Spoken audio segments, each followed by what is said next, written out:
I know they're coming back. I know they are. Oh! Well, hello. Welcome back. So I'm assuming you watched part 1, communication, and you guys are ready for another lesson on long distance relationships. Let's go on and sit in my chair and talk about it. Before we get started today, I just want to welcome all the new people who are joining the family today.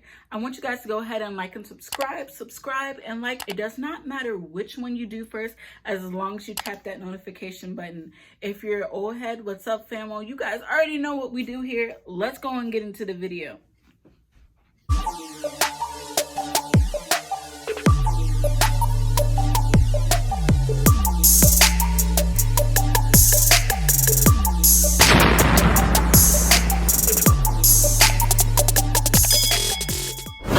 Well, you all, thus far, we've learned how to communicate. Hopefully by now, you know what your love language is. You know what your personality is. You guys have pretty much worked that out. But what's next in this relationship circle? This next part is figuring out what your expectations are in this long distance relationship and figuring out how to spend time. So I'm putting 2 different pointers in one video this time. So let's go on and get started. So along with communication, you need to learn how to talk about your expectations. What are you expecting out of this long distance relationship? You can't have too many big expectations, but you can definitely set some standards and some boundaries. You need to know what each other likes, what each other does not like. You need to know how to communicate what each other is doing. After hours, and when I say after hours, if you're out really late, you need to go communicate that. If your expectations are that you need to hit me up at such and such time, you need to express that. If your expectations are, I don't want you to be too clingy, I don't want you to be this, I don't want you to be that, those are expectation boundaries. If your significant other has express their expectations to you, then it's in your best ability to at least respect those expectations. You guys have decided to be in a relationship. You are no longer single. So there's a part of you that has commitment to this other person. If you don't particularly agree with their expectations, then that's another communication thing that you guys need to work out. You need to sit down and have that conversation. What are you willing to give up? What aren't you willing to give up? In these expectations, what are your standards in this new long distance relationship? Setting these expectations and these boundaries will help you guys build a stronger bond with each other and to help lessen the confusion in your relationship. Long distance can get pretty confusing because you're not there with that person. So some things can get lost in the middle, and setting those expectations will help lower the chances of anything being confused. Back to when I was talking about having communication. When you don't communicate, it leaves a whole broad and empty space of letting the mind go. The mind can take you places and make you think that somebody's doing something that they're not. So setting these expectations and these boundaries will help lessen those chances of somebody thinking or expecting that you are not being faithful in this long distance relationship. So with that being said, let's jump on to things, setting time aside for each other, things that you all can do together. It's very key that you guys set time aside to do things together, even though you're not together. Even if it is like, hey, on this day and day, I'm gonna come see you. On this day and day, you come see me.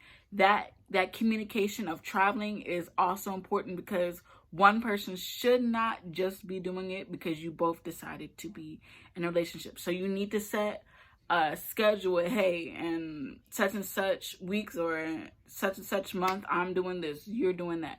It's taking on and leveling out the heaviness of the relationship. Another thing that you guys can do, if you guys can't make that particular traveling plan, like right now, there's a pandemic going on, so it's very hard to do a lot of traveling. So I say, hey, such and such TV show is on. At such and such time, we're going to get together and we're going to watch the show together. There are various apps out there where it allows you to be on video call and watch a movie at the same time. together. That is a great way to have quality time. I've done this several times in my relationships, and it is like one of the best feelings to be able to have a movie night, even though it's not the same as being together and having a movie night, but it's the effort that's being made, that you two are able to watch a movie together, watch a television show together, even if it's not on the specific apps. It's like, hey, your TV, my TV, hit play, we're gonna watch together. If your TV go on a commercial, then I'm gonna pause mine until yours goes off a commercial, and we're gonna watch together. We're gonna be shocked together. We're gonna have a different experience together during this long relationship. Another thing that you guys can find a way to spend time together is suggest a book. Maybe you guys want to read a devotion book. Maybe you guys want to read the Bible together. Mystery books. There's so many books out there that you guys can read a book together. That gives you guys a chance to have new topics to talk about. How did you feel about this book? What did you feel about this chapter? Such and such. What do you feel about this character? There's so many ways to communicate and spend time. You guys see how I'm bringing it back together? Communication, spend time, and expectations. So what else can you guys do? Maybe it's a certain album that came out, music that came out. Setting things aside, setting those expectations of communication, setting expectations of spending time is very key in this point of your relationship. What can you do to make the other person feel like you care about them? What can you do for the other person to make them think that, man, babe, I know that we're far away, but we can still make it work until we see each other again. So let's go back over these points. Communication, right? Expectations and boundaries, and setting time aside to have quality time. Setting phone calls. I talked about this back in communication. Setting times when we're going to talk, when we're going to text. Maybe I'll send you a letter through the mail. I mean, I've had that happen.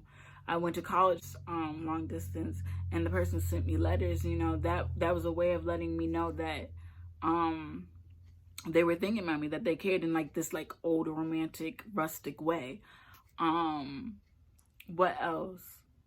Man, there's so many things that y'all could be doing. There's not a lot, but there's so much. Having a long distance relationship is really, really gonna help grow that bond, so that when you guys aren't in a long distance relationship and you guys are together again, that your bond is stronger than someone who has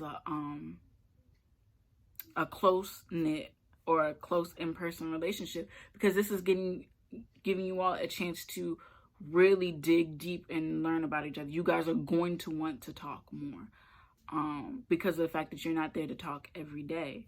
So you're going to get that that special attention, or you should be getting that special attention set aside. But I'm not going to go too deep in the bonding at this particular time, because that's also another topic, that bond growing, that growing of your flower. I like to call a relationship flower, growing your blue fire. And what is blue fire? I'm not going to tell you, because those who I've mentored before about long distance relationships know who that is. You guys be quiet. Do not put it in the comments. I'm going to get there for you guys. So thank you for watching. Don't forget to like and subscribe. I know these videos are cut short, but it's cut short so that I can get each little topic a little bit of something for you all.